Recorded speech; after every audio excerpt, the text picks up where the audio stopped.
You walk into a room feeling light, perhaps even happy about something small that happened earlier in your day. Then you see them. It might be your partner, a parent, or a close friend. You do not even need to hear them speak to know that something is wrong. The air around them feels heavy, static, and charged with an unspoken storm. Immediately, your own lightness evaporates. It is not a conscious decision, it is a physical reflex. Your stomach tightens, your breath becomes shallow, and your mind begins to race. You scan their face, their posture, the way they set down a cup, looking for clues. In a matter of seconds, their mood has become your mood. But it is more than just sympathy. It is a desperate, urgent need to fix the atmosphere. You feel that if you cannot help them return to a state of calm, you yourself are not safe. You might find yourself asking what is wrong, offering solutions, or simply shrinking yourself to avoid making a sound. You have become an emotional sponge, soaking up every drop of their frustration or sadness until you are heavy with it, leaving no room for your own reality. You tell yourself this is because you are kind. You tell yourself this is because you love them deeply. But there is a quiet, difficult question waiting beneath this behavior. Am I truly being kind, or am I just terrified of the conflict that might arise if I do not fix this? This is a profound and common human experience, one that often goes by the name of high sensitivity or deep empathy. However, there is a crucial distinction we must make between standing beside someone in their pain and drowning in it with them. True empathy is a bridge between two separate lands. You can cross it, visit the other person, offer comfort, and then return to your own solid ground. But for many of us, that bridge has disappeared. The lands have merged. There is no distinction between where they end and where you begin. When they are cold, you shiver. When they are angry, you feel guilty. This is not just love. This is a survival mechanism. In psychology and philosophy, this is often discussed as the Fawn Response. It is a defense strategy, much like fighting or fleeing. It is the instinct that says, if I can make myself pleasing, if I can mirror your needs and anticipate your desires, then I will not be hurt. If I can manage your emotions for you, then I can control the environment and ensure my own safety.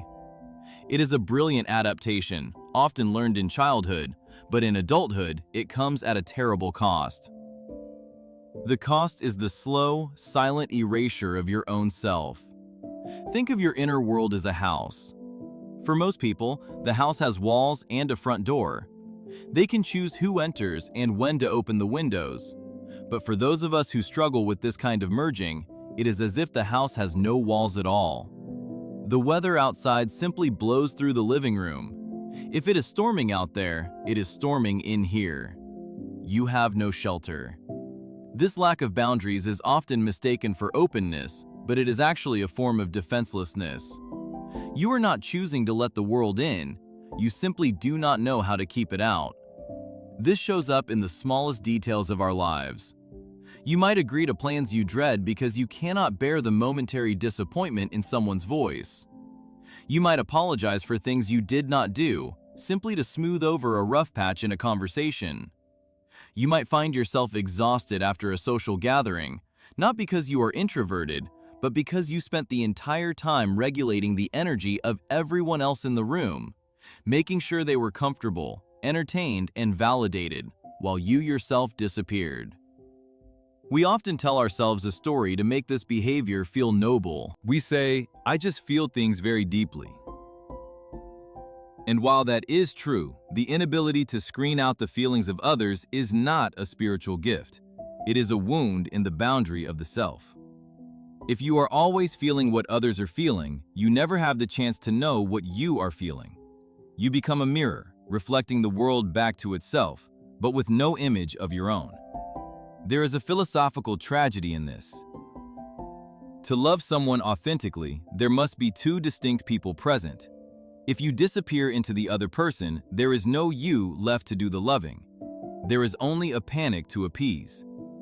Real intimacy requires that you exist as a separate entity, one who can say, I see that you are suffering and I love you, but I am not suffering right now. That statement feels dangerous to the people pleaser.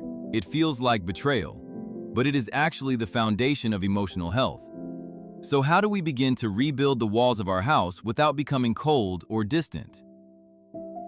It starts with the recognition of the impulse. The next time you feel that sudden shift in your energy because someone else has walked into the room in a bad mood, pause. Do not rush to fix it. Do not rush to ask what is wrong. Just notice the physical sensation of their emotion hitting your system. Can you simply observe it?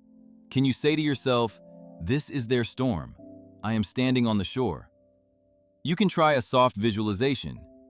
Imagine that around your physical body there is a second skin or a shield of light. It is semi-permeable. It allows love and connection to pass through, but it stops the heavy, chaotic energy of others. Imagine that their anger or sadness hits this shield and slides off, returning to the earth, rather than penetrating your chest. This is not about being unfeeling. It is about preserving your resources so that you can actually be of use. A surgeon cannot operate if they are shaking as much as the patient. To help, you must remain steady. Another gentle practice is to reclaim the power of the word no. Many of us believe that no is a word of rejection, but in reality, no is a definition. It defines where you end and the other person begins. When you say yes when you mean no, you are eroding your own sense of reality. You are teaching yourself that your inner signals do not matter. Start small. You do not have to reject a huge request. Just notice where you are overextending in tiny ways. Maybe you take 5 minutes for yourself before rushing to do a favor. Maybe you let a text message sit for an hour before replying, proving to your nervous system that the world will not end if you are not instantly available. It is a common myth that setting these boundaries makes you selfish or cold. People often fear that if they stop carrying everyone else's burdens, they will become unlovable. They fear that their value lies solely in their utility as a comforter. But consider this: the people who truly love you want to know you. They want to know your preferences, your limits, your distinct flavor of being. They do not want a mirror, they want a partner, a friend, a distinct human soul. Imagine a relationship where you do not have to monitor the other person's face to know if you are safe. Imagine a dynamic where you can be happy even if your partner is sad, and that does not make you a traitor. It makes you a pillar.